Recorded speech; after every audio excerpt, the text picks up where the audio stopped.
tama na yan. That's okay. Isang ulo lang naman ang kailangan namin. Ang ulo ni Bongbong Marcos!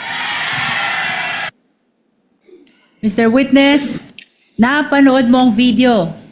Ano ang kaugnayan ng video na ito sa insidente ng Rage Coalition na tinukoy mo kanina? Yan po yung aking tinutukoy na video.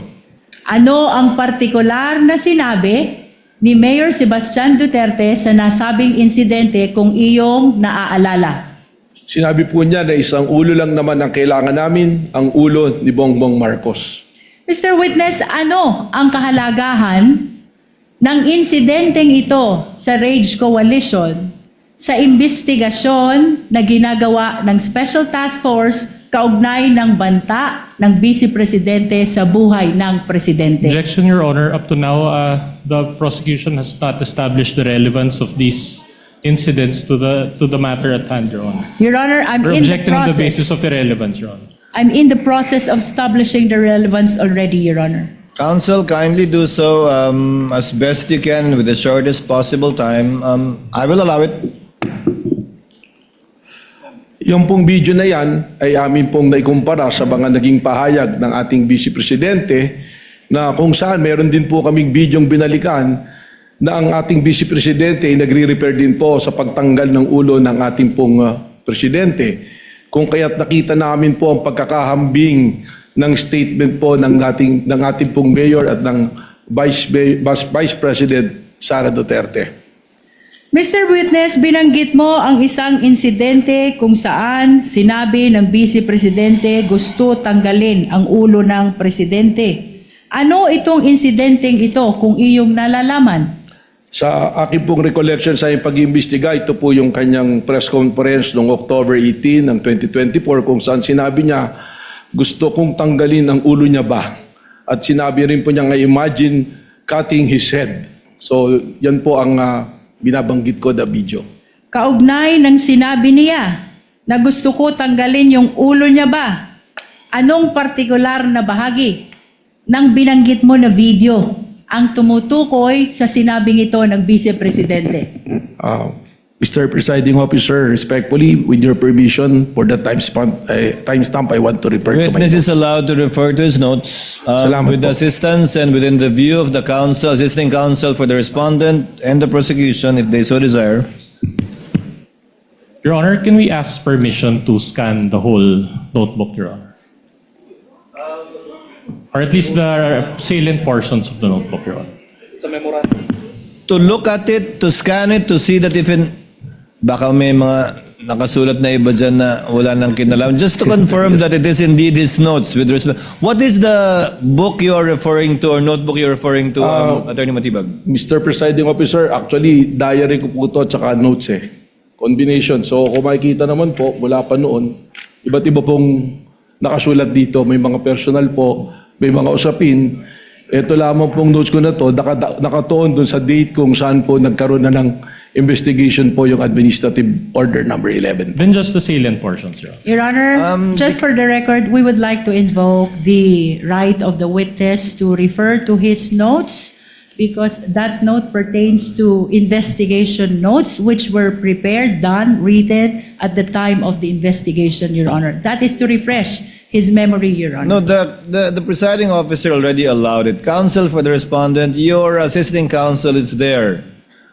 Without necessarily scanning the whole notebook which might contain other confidential or perhaps personal information, he may observe what the witness is referring to and you may make your observations known to the record should he observe something out of the ordinary. Witness may answer. Ang timestamp po dun sa sinabi kong gusto kong tanggalin yung ulo niya ba is from 1:35:57 to 1:36:10 po. Your Honor, may we request that the video of the Vice President on October 18, 2024, during her press conference, previously marked as P411, particularly timestamp 1:35:57 to 1:36:10, be played, Your Honor. Has the USB seal been broken by the witness? If not, witness is instructed to kindly break the seal of the marked evidence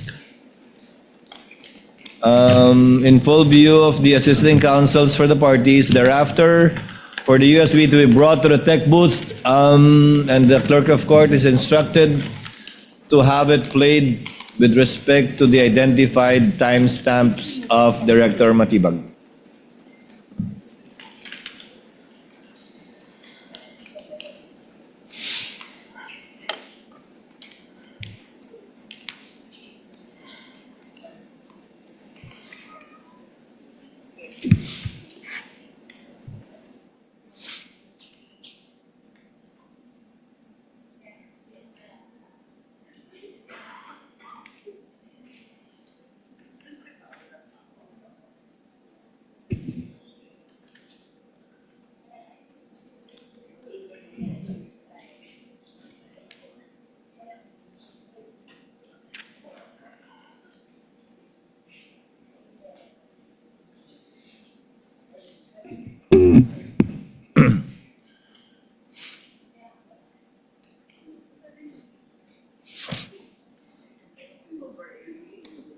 Gusto ko tanggalin yung ulo niya ba?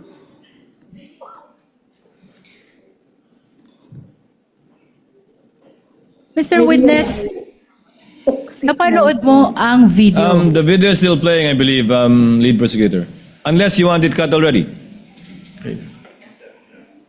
Yung times. It may be cut, Your Honor. I'm sorry? Do you It want? may be cut, Your Honor. Okay. The timestamp is only 1:35:57 to 1:36:10. Mr. Witness, napanood mo ang video?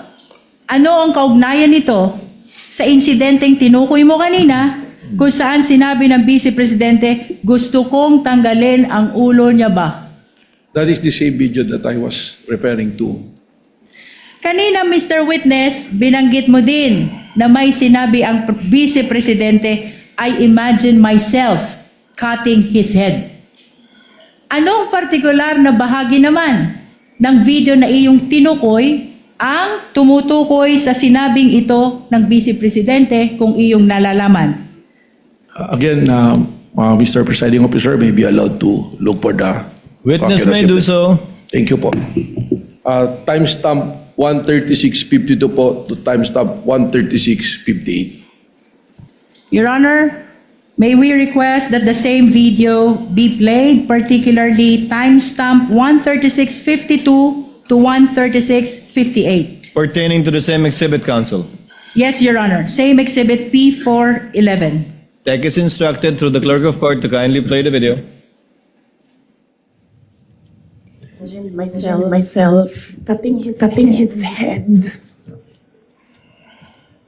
Mr. Witness, napanood mo ang video. Ano ang kaugnayan nito sa insidenteng tinukoy mo kanina kung saan sinabi ng Vice Presidente, I imagine myself cutting his head?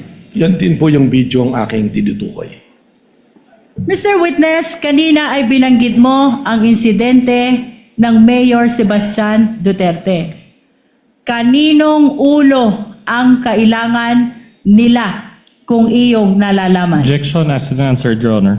Asked and answered. Move on, counsel. Binanggit mo din ang video ni Vice President Sara Duterte. Mr. Witness, kaninong ulo ang gustong tanggalin? Objection asked and answered, Your Honor. Move on, counsel. Asked and answered. The court understands and knows who said the vice president was referring to in that video. Thank you, Your Honor. We will proceed. Ano ang obserbasyon mo dito sa video ni Mayor Sebastian Duterte at sa video ni Vice President Sara Duterte kaugnay ng investigasyon ng Special Task Force kung mayroon man? Objection vague, Your Honor. Ano ang obserbasyon mo? Kindly be more specific, counsel. Although the witness is competent, kindly be more specific so that the witness can more intelligently answer the question. Mr. Witness, anong koneksyon kung mayroon man ang video ni Mayor Sebastian Duterte at ang video ni Vice President Sara Duterte sa kasalukuyang investigasyon ng Special Task Force? Objection, kung Your Honor. mayroon man Objection, at Your kung Honor. iyong nalalaman. Objection, Your Honor. Still vague and asked and answered. Witness may answer if he knows, so that we can move on. Director Matibag, kindly respond. Salamat po. Kapansin-pansin po na makikita natin na nanggagaling sa isang pamilya ang pagbabanta sa ating Pangulo at parehas na nag-refer sa ulo ng Pangulo. Kung kaya naman, iniisip po ba namin kung meron bang kasabwat o may sabwatan sa pangyayaring ito, sapagkat gaya po ng aking binanggit na noong November 23, binanggit po ng ating Presidente na meron na siyang kinausap para pumatay sa ating Pangulo at pumayag siya. Kaya ito po ang amin pong tinututukan sa task force na amin pong itinatag. Objection, Your Honor. We would have to object as to the answer being non-responsive, and we would like to move, Your Honor, that it be expunged from the record. Your Honor, the witness has answered already, and that should form part of the transcript of our trial today. Then we move to strike it off, Your Honor. The objection is overruled and the motion to strike is denied. Let it remain in the records for the appreciation of the senator judges as to the weight they will give that particular part of the witness's testimony. We will submit, Your Honor. Mr. Witness, binanggit Councilman, mo proceed. kanina na may kinausap ng tao ang Vice Presidente. Ano ang kahalagahan nito sa inyong investigasyon sa Special Task Force? Kung mayroon man. Sapagkat ito po, yung amin mismong tinitingnan, sapagkat ang tingin nga po namin dito, that the threat is serious, active, and continuing doon po sa banta sa ating Presidente. At dahil ito ay seryoso, aktibo, at patuloy na umiiral, ay nagiging banta na rin po sa ating pambansang seguridad. Sapagkat anuman pong banta sa seguridad ng ating Pangulo ay banta po sa ating national security.